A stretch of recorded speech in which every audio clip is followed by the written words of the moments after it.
Welcome to our YouTube channel Khatija Mehran reaction and it's me your host Khatija Wasim और मेरे साथ हैं मेहरान।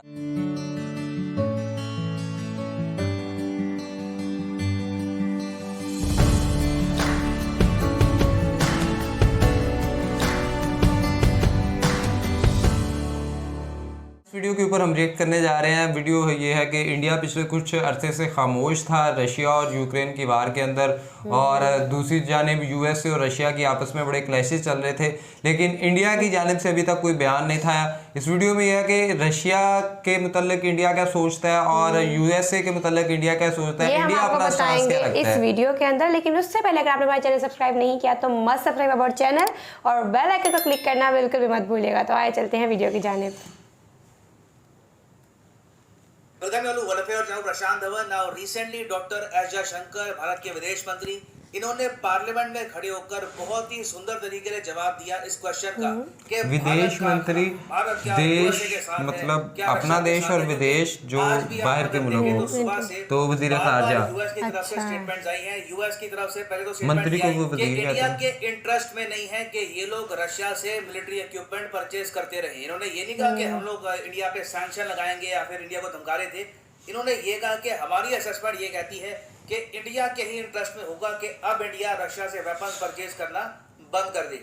एक इनकी तरफ से ये स्टेटमेंट आई। फिर इन लोगों ने यहाँ पर ये भी कहा, यूएस की भी कांग्रेस में इस पर डिस्कशन हो रही थी, बहुत ही मैं कहूँगा सॉफ्ट वर्ड यूज करके उन्होंने ये कहा कि इंडिया हमारा फ्रेंडली कंट्री, हमारा एलाइड कंट्री, इंडिया भी क्यों न्यूट्रल है। इंडिया ओपनली ये बात क्यों ही कह देता कि रशिया से ये लोग वेपन्स परचेज नहीं करेंगे, हम क्या कर सकते हैं इंडिया को अपनी साइड लाने के लिए। लिटरली इस बात पर डिस्कशन हुआ और मैं देख रहा था इंडिया के बारे में इतनी इज्जत से, इतना ज्यादा एक आप कह सकते हैं रिस्पेक्टफुल टोन में डिस्कशन किया जा रहा था यूएस के पार्लियामेंट में। ये जो वीडियो है ये मैं चाहता हूँ आप देखें। And the final question, General Grossemley, our treasured ally India, the world's largest democracy, is choosing to align itself with the Kremlin by choosing Russian weapon systems over American and allied options. What weapons platforms could we offer through the foreign military sales program that would incentivize Russian Indian leaders to reject Putin and align with its natural allies of democracy? Well, as you know, we have the finest weapon systems in the world and the most advanced weapon systems in the world, and so we have a range of capabilities that we can provide or offer. We continue to work with them to ensure that they understand that it's not in their best. We believe that it's not in their best interest to continue to invest in Russian equipment. तो इस तरीके से फिर से भारत के बारे में बातचीत हुई यूएस की कांग्रेस में, और उसके बाद हमारे विदेश मंत्री डॉक्टर एस जयशंकर साहब पार्लियामेंट में खड़े हुए। इन्होंने यहाँ पर यह कहा कि देखिए, अगर बात आती है साइड चूज करने की, अगर दुनिया इतना प्रेशर हम पे डाल रही है कि अब इंडिया फाइनली साइड चूज करे, न्यूट्रल होने से काम नहीं चलेगा, या तो आप यूएस की साइड है या रशिया की साइड है। डॉक्टर एस जयशंकर ने यहाँ पर यह कहा कि India is on the side of peace. If India has chosen a side, it is the side of peace, and it is for an immediate end to violence. भाई अपने मुल्क की साइड भी पीस पे चूज कर लो। And it has consistently guided our position in international forums and debates, including in the United Nations.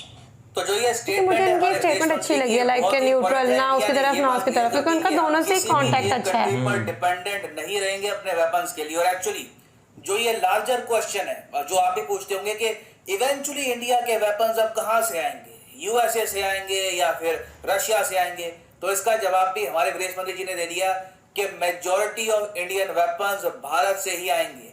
जो अब एक नया वर्ल्ड ऑर्डर सामने आ गया है, जहां पर यूरोपियन यूनियन कंट्रीज, यूएस, ये सब अगेंस्ट खड़ी हो गई है रशिया के, चाइना खड़ा हो चुका है रशिया के समर्थन में। इस वर्ल्ड ऑर्डर में अगर इंडिया को आगे उभरना है तो इसका एक ही आंसर है, आत्मनिर्भर भारत। इंडिया की डिफेंस इंडस्ट्री है, इसको ही अब इतना स्ट्रॉन्ग करना होगा कि हमें किसी ग्लोबल ब्लॉक पर निर्भर ना होना पड़े वेपन्स के लिए ना। इंडिया का स्टांस अभी भी वैसे न्यूट्रल क्यों है, इसके पीछे जो हमारी ग्रैंड स्ट्रेटेजिक विजन है वो क्या है, ये भी हम डिस्कस करेंगे इस वीडियो में। मगर आगे बढ़ने से पहले आपसे एक क्वेश्चन पूछूंगा कि रिसेंटली वो कौन सा इंटरनेशनल ग्रुप है कंट्रीज का जिसने ओपनली कहा है कि अब ये लोग मिलकर हाइपरसोनिक मिसाइल्स बनाएंगे।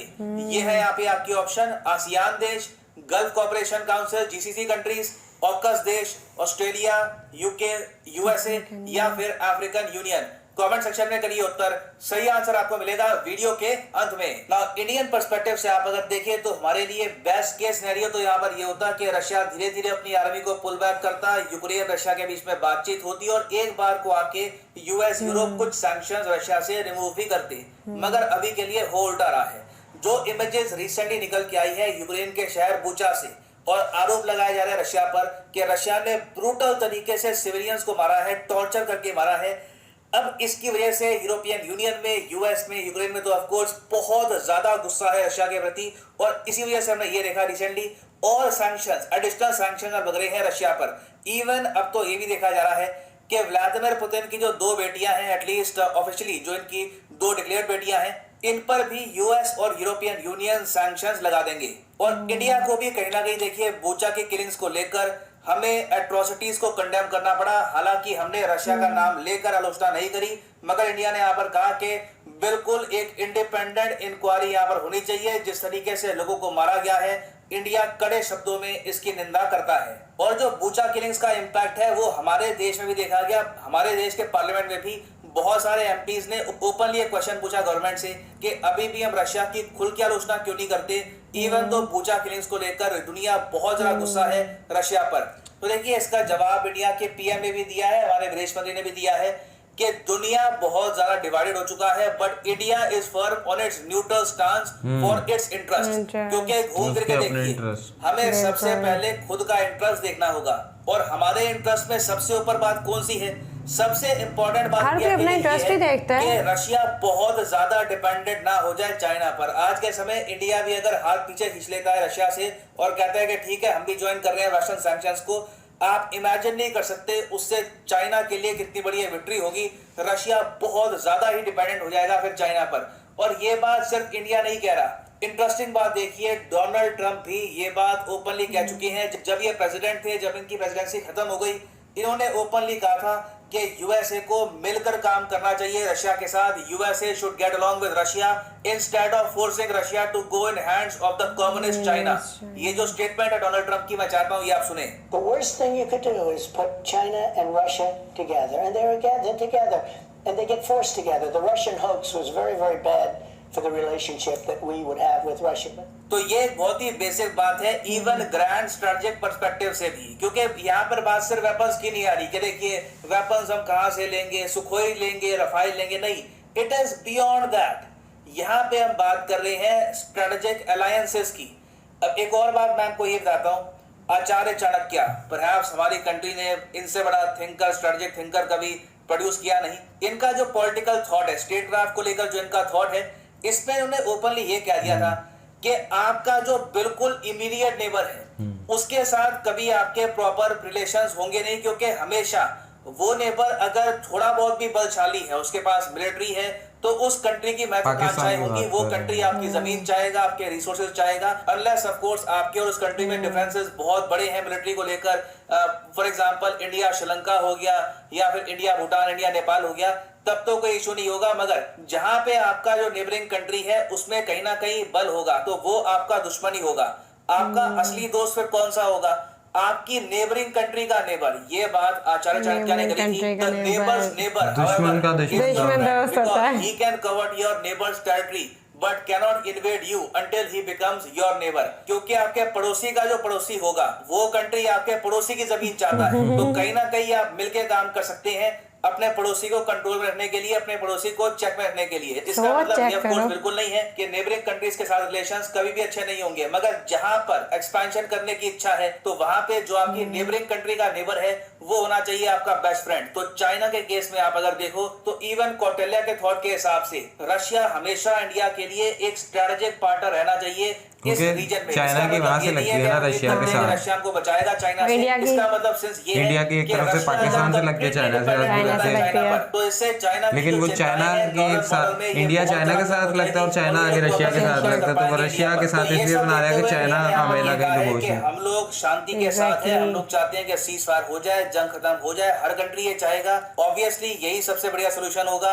हम इसके बियॉन्ड ये नहीं बोलने वाले कि हम यूएसए के साथ खड़े हैं या फिर रशिया के साथ खड़े हैं। that does not suit our interests.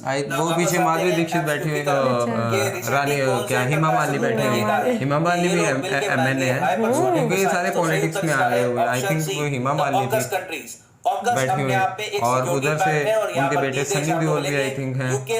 Sunny Deol तो आए भी थे यहाँ पे करतारपुर, वो भी MNA है वहाँ के। मिसाइल्स को भी मिलकर बनाएंगे। MP ऑकस पैक्ट को एक्सटेंड करने का प्रोसेस स्टार्ट हो चुका है। चार्ली यहाँ पर मैं ये भी ऐड कर दूं कि अगर आप लाइक हाँ जी खदीजा, कैसी लगी वीडियो?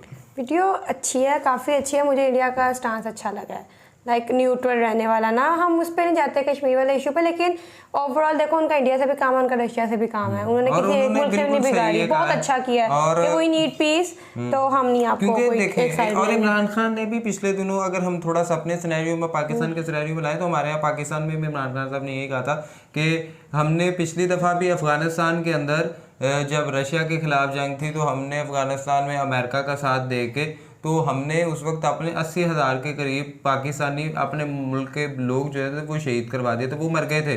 फिर होता क्या था, अमेरिका आता था ड्रोन हमले करने अफगानिस्तान में और वो पाकिस्तान में बंदे, वो कहता था जी हमें यहाँ पे पता चला तो यहाँ पे।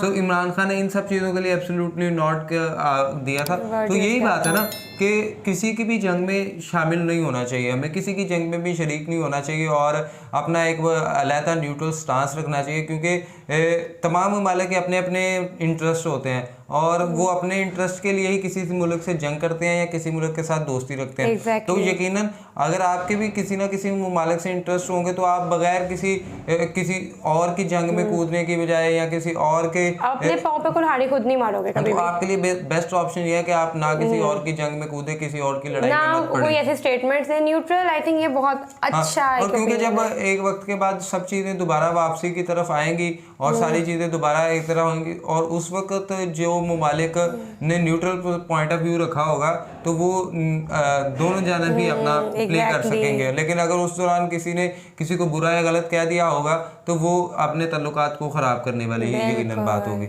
उम्मीद करते हैं नाज़रीन आज की वीडियो आपको पसंद आई। जाने से पहले लाइक, कमेंट, शेयर, सब्सक्राइब करना बिल्कुल भी मत भूलिएगा। तब तक के लिए अपने मेज़बानों को दीजिएगा इजाज़त, दुआ में याद रखिएगा। अल्लाह निगहबान।